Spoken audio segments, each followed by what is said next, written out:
ئەوەی سەردانی ناو هەولێر و بازاڕی کردبێ بێگومان هاتۆتە چایخانەی مەچکۆ هەرنا هاتۆتە بەردەم قەڵای هەولێر و لە کەبابخانەکە لێرە کەبابێکی خواردووە یان بۆم پلیکانانە سەرکەوتووە و لە سەری چایخانەی مەچکۆ چایەکی خواردووە بەڵام کەم کەس هەیە لێرە ئەم دوکانە مەتر بە چوارەی بینی بێ ئەویش کە دوکانێکی کەلەپوری جوانە هەرکە دەچێت ناو دوکانەکە بۆنی پێستە دێت دەمەوێت من ئەم دوکانەتان پێ ئاشنا بکەم دوکانی کاک جێمس کە کاری سەرڕاجی دەکە کاک جێمس سڵاوت لێبێ ئەگەر باسێکی کارەکەی خۆتمان بۆ بکەیت کاری سەرڕاجی کارەکەم سەرەتای بەخێر بێن خۆشحاڵیم کارەکەم سەرڕازی پێدەێن مهینەیمە مهینەی قدیمە کەلەپوریە طبعا لە قدیمەوە هەبوو ئەو مهینەیە پێدەێن سەرڕازی کە هاتیە لە دروستکردنی قایش و ئەشتانە قدیم ئەمەژ ئێستا لەو ئاخری وەختی ئەوەی دروست دەکەن قایش و چیفی دەماچە و شتانە دروست دەکەن قایشی بابرێن مەغزەنی کلاشکۆفی قەناسی بڕنۆ ئەو شتانێک ئەوەی قدیمی پێشمەرگایەتی استعمال کرایە لە کاتی شۆڕشوانە ئیزافەتەن هەندێک شتی دیکە دروست دەکەن مەسەن قایشی پانتۆرە قایشی حەجەیە ئەو شتانە هەموو عایدیمەیە ئەمە دروست دەکەین باشە کاک جێمس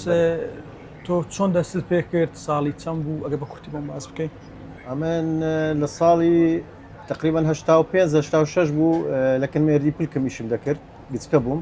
بەڵام لە 92 لەو بازارەمە ینی کە پاژ ئینتیفازە هاتمە ئەو بازارەی بەو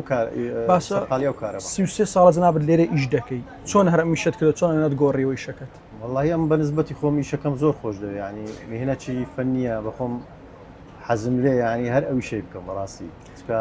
شەچی ئەوەیە بەدڵی من زۆر مرتاحم لێ باش ئەوان کە سەردان دەکەن و داوای شت دەکەن چێن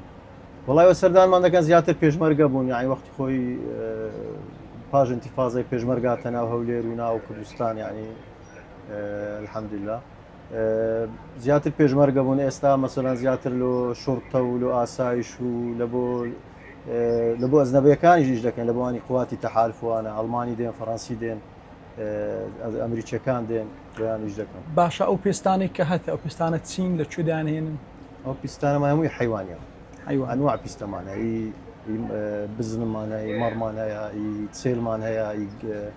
گامێشمان هەیە ئەنواع لەکوێ دەهێنن پێستانە وەڵامە زیاتر ئێستا ینی ئەنواع پیستە ئێستا زۆر بووە لە منتیقەی زیاتر ئیرانی استعمال دەکەین تورکی استعمال دەکەم عراقی استعمال دەکەم سووری ئەوانە زیاتر باشە گرانترین شت کە لێرە فرۆشت بێتت بای چەند بووە چی بۆ ئەو شتێکە هات بووە خۆی گرانترین شتمان دروستکە ئێستاش گرانە شتەکە تاخمی بیکەسی پێدەنێ شریتی بیکەسی